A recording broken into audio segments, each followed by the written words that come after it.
한동훈 법무부 장관이 어제 꽃다발이 이렇게 많이 왔습니다. 미리 영상이 나왔네요. 어제 취임 1주년이었는데 이 법무부 청사 앞에 이렇게 꽃다발이 좀 많이 있었다고 합니다. 제가 영상으로 짧게 준비했는데 함께 보겠습니다.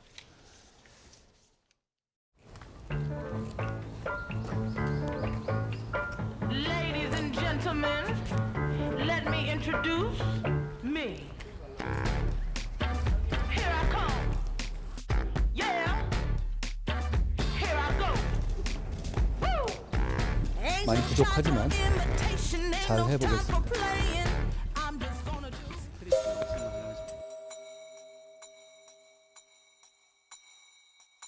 검사 총체 단계까지 이런 정치 검찰로 계모됐다고.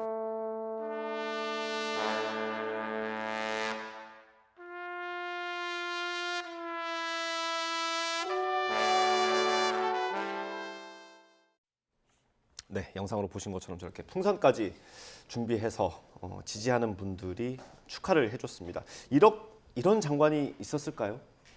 글쎄요, 그렇게 말씀하시니까 저도 본 적이 없는 것 같아요. 예전에 조국 전 장관이 이제 취임했을 때였나요? 아니면 그때 갈등이 있을 때 이제 여러 가지 화환이나 꽃다발이 전달해진 거는 본 적이 있는데 이렇게까지 저렇게 가지런하게 많은 수많은 꽃이 전달이 된 거는 본 적이 없은 것 같습니다. 예, 저기 뭐 여러 메시지가 있는데 네.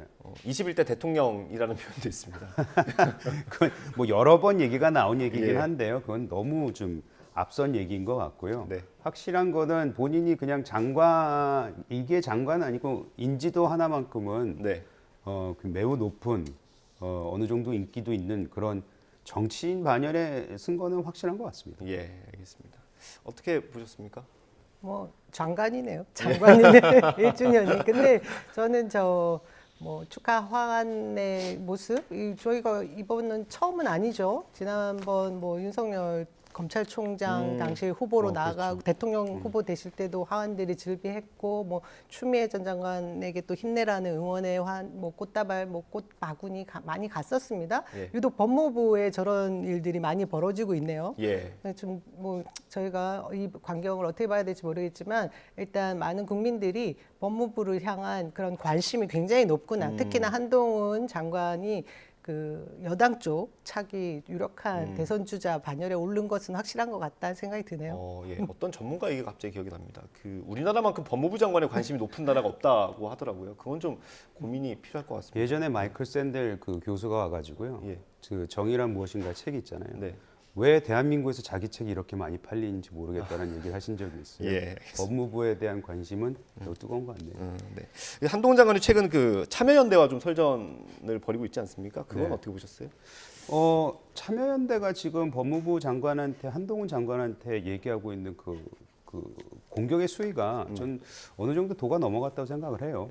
그래서 한동훈 장관은 뭐 좀 약간 본인의 스타일도 있긴 하지만은 본인이 공격을 당하거나 아니면 본인이 생각했을 때 정의롭지 않거나 이것이 해명이 잘못됐을 때는 본인이 반드시 이걸 짚고 넘어가야 된다라는 생각을 가지고 있는 것 같아서 그 선상에서 설전이 나온 게 아닌가 저는 그렇게 바라보고 있습니다. 예, 어떻게 보셨어요? 저는 법무부 장관으로서의 그런 태도를 한 번도 제대로 이렇게 보여준 적이 없다고 생각하거든요. 국무위원의 자세가 아니다? 네, 국무위원의 자세는 국민을 섬겨야 됩니다. 일단 참여연대가 본인이 생각하기에 권력화되어 있는 시민단체라고 할지언정 시민 권력이거든요. 네. 그 시민 권력을 존중하기 위해서는 참여연대에서 어떤 따끔한 지적을 한 것을 수용할 수 있어야 국무위원의 자세입니다. 더더군다나 법을 집행하는 법무부 장관의 자세인데요. 참여연대와 설전을 벌인 첫 번째 이유를 자세히 들여다보면 참여연대에서 지난 윤석열 정권 1년을 결산을 하면서 지금 퇴출 대상의 장관 중에 누가 1순위냐라는 질문에 답이 한동훈 장관이었거든요. 예. 이 부분을 발표하고 나니 갑자기 참여연대를 마구 꼬집습니다. 권력화되어 있고 예. 편파적인 그런 기관으로 그런 시민사회 단체로 규정을 해버리더라고요. 예.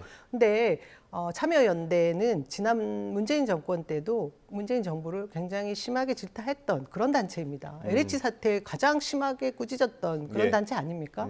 그래서 한쪽으로 내 편 아니고 내 편이면 무조건 저쪽 편이다라고 정치적으로 해석해버리는 것이 지금 한동훈 법무부 장관의 가장 큰 문제거든요. 그래서 저는 이런 부분에 있어서 한동훈 법무부 장관은 국민들을 어떻게 대해야 되는지에 대한 기본 자세부터 예. 다시 좀 고민해봐야 되지 않나 그런 예. 생각을 합니다. 저희가 시간이 얼마 안 남아서 40초씩 짧게 들어야 될 것 같은데 최근에 한동훈 법무부 장관이 수사권을 좀 많이 회복하는 그런 시행령들 개정하고 있지 않습니까? 네. 검찰의 수사권 그 부분은 어떻게 보셨어요? 한 40초 정도만 부탁드립니다. 좀 마약부를 신설하고 개편하는 거에 대해서는 매우 잘하고 있다. 제가 여기 들어오기 전에 아까 보니까 또 마약 관련해서 여러 가지 네. 뉴스가 나오더라고요.